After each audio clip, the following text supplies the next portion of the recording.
sehingga dia akan hancur. Sedangkan kalau yang non oksigen dependen dia menggunakan enzim.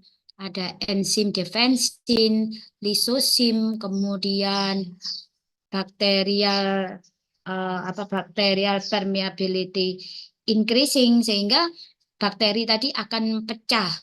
Nah, kalau bakteri-bakteri tadi sudah pecah dan sudah tidak berbahaya terhadap tubuh lagi, maka dia dilakukan proses pembuangan ke luar dari sel. Namanya adalah proses eksositosis. Kita lihat prosesnya ya.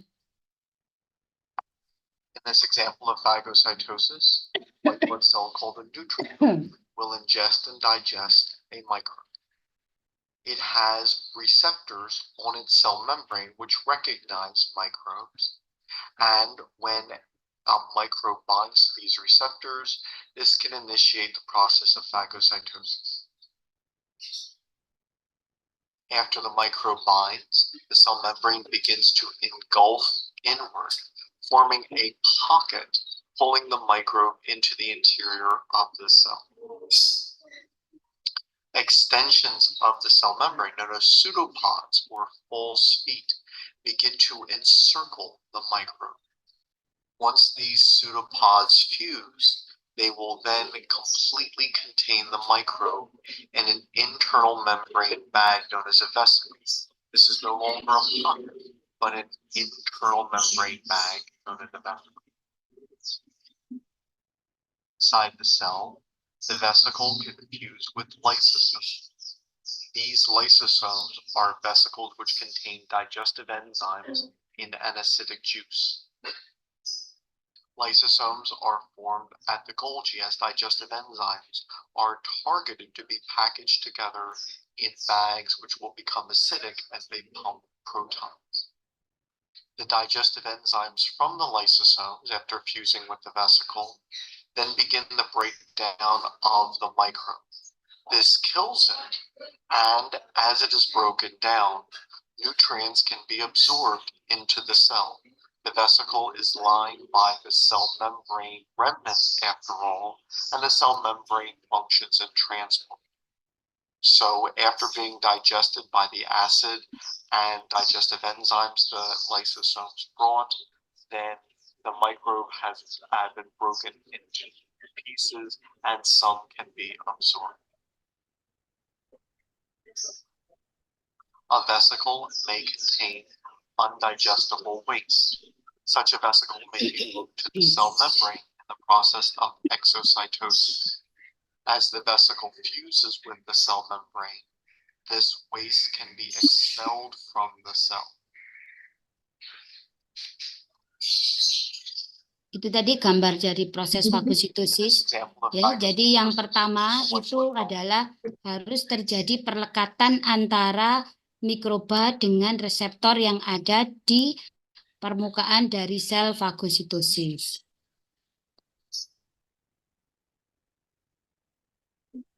Setelah dia melekat, maka akan terjadi proses engulfment atau ditelan ya, melalui proses yang disebut dengan endositosis, maka dia nanti akan masuk ke dalam sel dan dikemas dalam suatu vesikel. Nah, ini ya, dikemas dalam suatu vesikel atau yang disebut dengan fagosum. Kemudian fagosum nanti akan dibawa ke lisosim. Nah, di dalam lisosim ini ada enzim-enzim yang fungsinya adalah untuk memecah bakteri tadi ya. Jadi ada lisosim, ada defensin, kemudian ada enzim-enzim yang lain yang fungsinya adalah menghancurkan bakteri atau juga bisa dihancurkan melalui radikal bebas yang ada di dalam lisosim tadi, sehingga terjadilah kerusakan dari bakteri, jadi bakterinya akan hancur. Nah, kalau bakterinya ini sudah hancur dan dia dalam bentuk molekul yang kecil-kecil yang sudah tidak berbahaya bagi tubuh, maka pecahan bakteri-bakteri tadi itu akan dikeluarkan melalui proses yang disebut dengan eksositosis. A vesicle may contain undigestible waste. Such a vesicle may be moved to the cell membrane in the process of Nah, ini ya exocytosis. dikeluarkan dari sel fagositosis. Jadi ini adalah pecahan-pecahan dari mikroba yang sudah tidak berbahaya oleh tubuh. Berikutnya, siapa saja yang menghasilkan mediator-mediator inflamasi? Jadi mediator inflamasi itu kan bisa berasal dari plasma, bisa berasal dari sel. Kalau yang berasal dari plasma itu contohnya adalah sistem komplement, kemudian faktor 12, kemudian yang berasal dari sel itu contohnya adalah histamin, serotonin, lisosim, prostaglandin, leukotrien, kemudian PAF, terus radikal bebas, nitrit oxide, dan sitokin. Itu semuanya mediator inflamasi yang berasal dari sel. Kemudian apa perbedaan dari eksudat dan transudat? Jadi kalau secara klinis eksudat dan transudat itu adalah keluarnya cairan plasma ya, keluarnya cairan plasma dari pembuluh darah menuju ke jaringan ekstravaskuler. Nah, penyebabnya apa? Kalau eksudat itu biasanya karena akut inflamasi. Jadi inflamasi akut, tetapi kalau yang transudat itu bukan karena proses inflamasi, biasanya karena peningkatan tekanan hidrostatik. Jadi contohnya pada pasien-pasien dengan penyakit ginjal atau penyakit jantung ya. Bisa karena tekanan hidrostatik yang meningkat atau karena tekanan osmotik yang menurun. Kalau yang apa eksudat tadi karena proses inflamasi, karena proses infeksi. Kemudian bentuk atau appearance itu penampakannya atau apa ya, bentuk fisiknya ya. Bentuk fisiknya itu dia warnanya itu keruh gitu ya, keruh kekuningan. Kemudian kadang ada hemoragik. Jadi karena ada sel-sel darah merah yang ikut masuk ke dalam jaringan tadi ya, sehingga warnanya lebih kayak nanah gitu loh ya.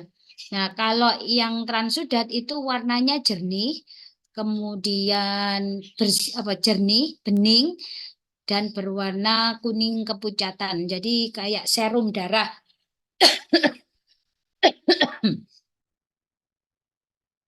Kemudian kadar proteinnya, jadi gravitasinya itu lebih, kalau yang eksudat itu lebih tinggi, jadi 1,02 ini karena banyak mengandung protein, sedangkan transudat itu lebih kecil. Terus koagulasinya, jadi karena di sini protein-proteinnya semua protein ya yang ada di dalam darah itu keluar, jadi ada protein koagulasi juga. Tetapi kalau transudat tidak. Kemudian proteinnya itu lebih dari 3% ya. Jadi komposisinya itu lebih dari 3%. Kemudian isi dari eksudat itu ada sel darah putih, sel darah merah, kemudian sel-sel yang mati, juga ada bakteri. Tetapi kalau yang transudat itu hanya sedikit sel-selnya. Jadi tidak banyak selnya ya, itu sebabnya kan warnanya lebih jernih, lebih bening, jadi tidak keruh seperti eksudat. Kalau eksudat itu gambarannya itu loh nanah itu loh ya. Kalau kamu misalnya luka kemudian terbentuk nanah, nah itu eksudat namanya. Berikutnya ada beberapa gambaran morfologi dari proses inflamasi akut. Jadi ada yang disebut dengan serus inflamasi. Nah, kalau serus inflamasi maka karakteristiknya itu adalah adanya serum ya, serum yang disekresikan oleh sel mesoepitelial, misalnya di daerah peritoneum, di daerah pleura, atau di daerah perikardium. Jadi kalau infeksinya itu pada daerah berongga, maka dia akan menyebabkan terjadinya pengeluaran cairan yang berupa serus ya. Jadi di daerah peritoneal, pleura, dan perikardial. Kemudian kalau abses ini adalah kumpulan dari pus ya atau nanah di jaringan yang mengalami kerusakan. Jadi misalnya ada infeksi di daerah kulit, kemudian terjadi proses eksudasi, maka eksudasi tadi itu akan mengumpul ya. Maka akan terbentuk daerah yang disebut dengan abses. Jadi di sini nanti isinya itu adalah eksudat tadi, isinya ada debris, ada sel leukosit, ada bakteri yang mati atau bakteri yang hidup. Kemudian ada bentuk fibrinous inflammation atau inflamasi jaringan ikat fibrin ya. Nah, ini biasanya terjadi pada daerah yang mengalami infeksi atau inflamasi, misalnya pada daerah-daerah yang berongga juga ya, bisa di perikardium dan di pleura. Jadi setelah terjadi proses inflamasi, kemudian ada permeabilitas pembuluh darah yang meningkat, sehingga protein-protein di dalam darah itu keluar ke jaringan, maka salah satu protein yang keluar adalah protein fibrinogen. Nah, fibrinogen inilah yang nanti akan memicu terjadinya jaringan fibrin ya. Jadi nanti akan membentuk jaringan fibrin kalau sudah terjadi proses penyembuhan gitu ya. Kemudian supuratif inflamasi atau purulen ya. Kalau purulen tadi itu terbentuknya pus tadi. Jadi ada cairan yang masuk ke jaringan kemudian dilokalisir.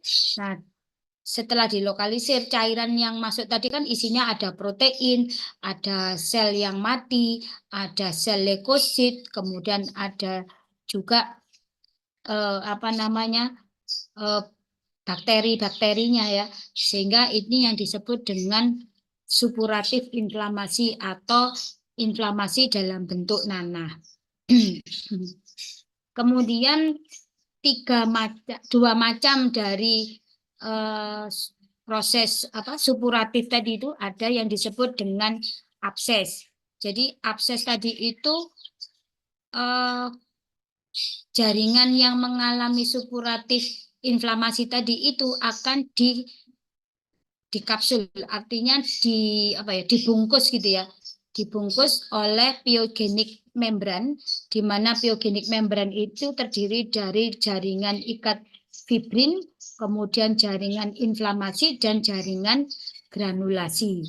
Jadi tujuannya supaya tidak menyebar kemana-mana, maka nanah tadi itu sengaja dibungkus ya, dibungkus supaya dia tidak menyebar kemana-mana. Nah, ini yang disebut dengan abses, pembentukan abses. Nah, kalau misalnya bungkus tadi itu pecah atau terlalu terlalu misalnya infeksinya terlalu banyak mikrobanya sehingga daya tahan kita tidak mampu untuk membungkus tadi, maka akan terjadi abses yang difus tadi ya, yang disebut dengan plekmon. Nah, kalau plekmon tadi itu nanahnya jadi menyebar kemana-mana, itu yang disebut dengan akut diffuse plekmon inflammasi.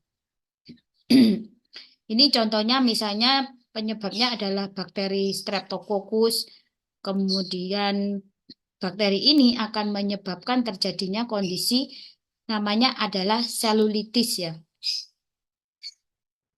Nah, ini kalau ini kan abses ya. Abses itu kan masih terlokalisir.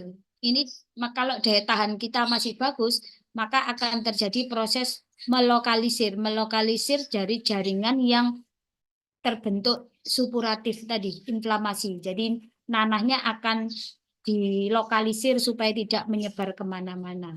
Nah, ini kalau misalnya tubuh kita dalam kondisi daya tahannya rendah atau bakteri yang menyerang itu terlalu virulen, maka proses lokalisir tadi itu menjadi gagal sehingga nanah itu bisa menyebar kemana-mana. Ini yang disebut dengan selulitis. Jadi biasanya geraknya ke arah atas ya. Jadi bengkak kemudian inflamasinya itu bergerak ke arah atas. Ini yang disebut dengan plekmon inflamasi atau akut diffuse ya, akut diffuse inflamasi. Kalau ini supuratifnya terlokalisir sehingga terbentuk yang disebut dengan abses.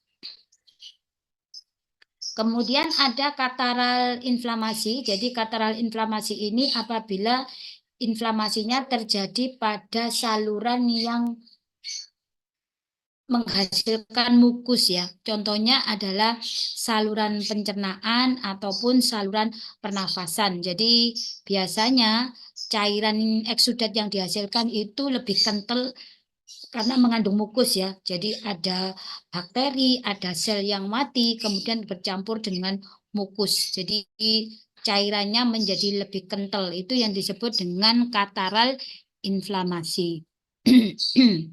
Kemudian ada yang disebut dengan hemoragik inflamasi. Jadi inflamasi yang terjadi pada daerah-daerah yang mengalami perdarahan. Jadi contohnya ini misalnya di pankreas ya.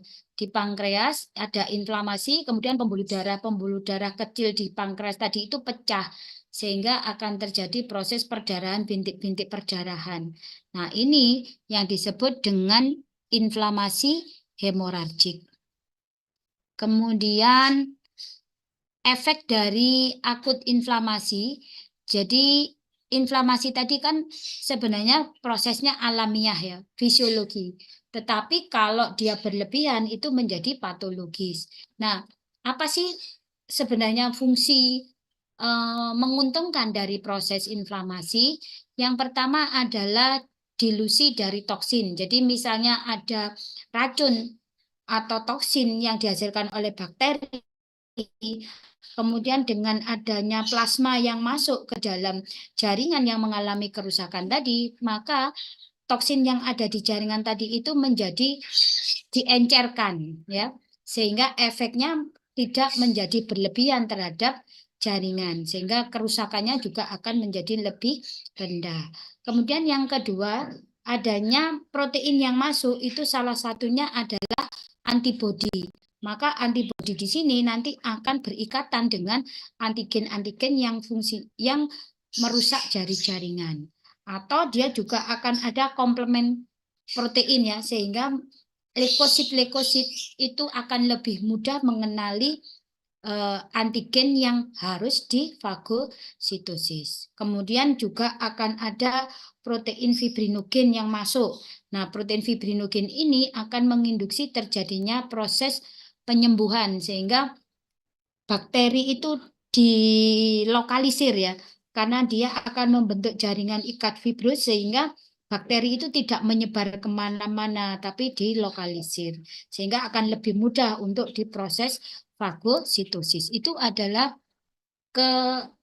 keuntungannya. Kemudian yang keempat keuntungan lainnya adalah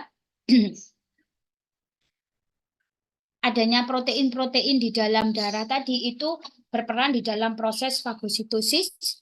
Kemudian juga dia memberikan nutrisi kepada sel karena cairan yang masuk itu juga selain mengandung protein, dia juga mengandung glukosa, mengandung oksigen yang dibutuhkan oleh sel neutrofil pada saat dia melakukan proses fagositosis. Kemudian dia juga akan menginduksi terjadinya imun respon imun respon adaptif ya. Jadi dengan adanya sel yang mudah masuk ke dalam jaringan, sel leukosit tadi ya, sel leukosit mau masuk ke jaringan, kemudian dia melakukan proses fagositosis. Kalau misalnya antigennya tidak mampu dieliminasi karena terlalu banyak, maka dia membutuhkan bantuan dari sel yang lain, maka dia akan mempresentasikan antigennya, sehingga dia akan berubah menjadi sel APC yang nanti akan masuk ke dalam sel masuk ke dalam pembuluh limfe menuju ke nodus limfatikus sehingga dia akan mengaktifkan sel limfosit untuk menghasilkan antibodi atau mengaktifkan sel limfosit sitotoksik yang nanti akan merangsang kerja dari sel-sel fagosit kembali. Nah, sekarang efek yang merugikan apa?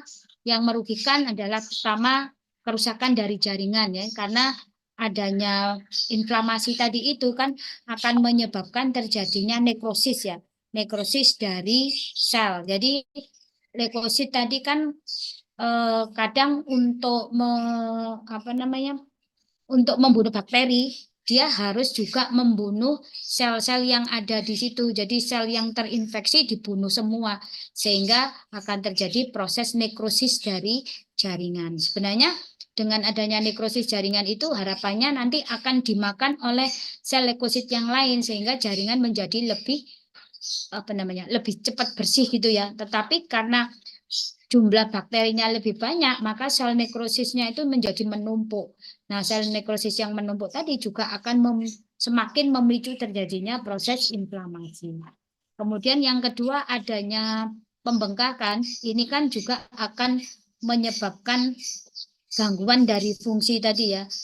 Jadi misalnya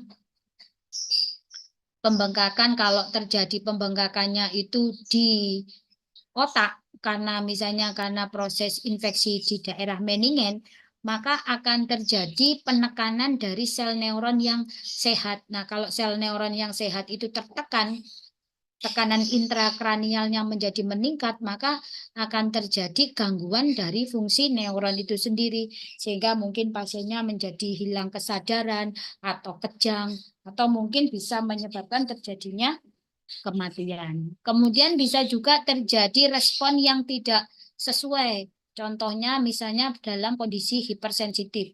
Jadi antigennya itu sebenarnya kalau orang normal dia bisa mengatasi karena jumlahnya sedikit, sehingga kalau orang normal itu sistem imunnya bisa mengatasi, apakah itu sistem imun innate dan adaptifnya. Tetapi kalau dalam kondisi hipersensitif, jumlah kecil saja ada antigen, maka antigen ini akan memicu respon imun secara berlebihan. Nah, respon imun secara berlebihan ini yang justru akan merusak jaringan, sehingga ada yang disebut dengan respon yang tidak sesuai. Nah, ini adalah respon dari tubuh apabila kita mengalami proses inflamasi. Ya, jadi apabila ada injury di dalam sel, di mana injury ini bisa karena misalnya kekurangan oksigen, karena infeksi bakteri, karena toksin, atau trauma, ini nanti akan menyebabkan perubahan di dalam jaringan ya. Jadi pertama adalah perubahan dari pembuluh darah. Jadi pembuluh darah pertama akan mengalami vasokonstriksi, kemudian terjadilah proses vasodilatasi. Nah, setelah proses vasodilatasi, pembuluh darah alirannya menjadi lambat, maka terjadilah rekrutmen dari leukosit. Maka leukosit akan masuk ke jaringan untuk melakukan proses fagositosis dari antigen.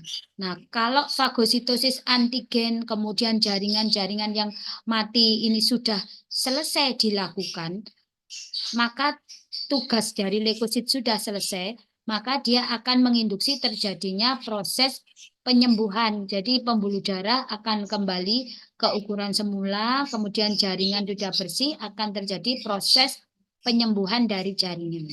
Tetapi bisa juga mengalami proses kronis apabila misalnya bakterinya terlalu banyak, kemudian juga terlalu kuat, maka akan terbentuk suatu inflamasi yang disebut dengan abses ya, abses formasi atau pembentukan nanah. Nah, proses kronis ini nanti akan tergantung dari kemampuan sistem pertahanan tubuh kita.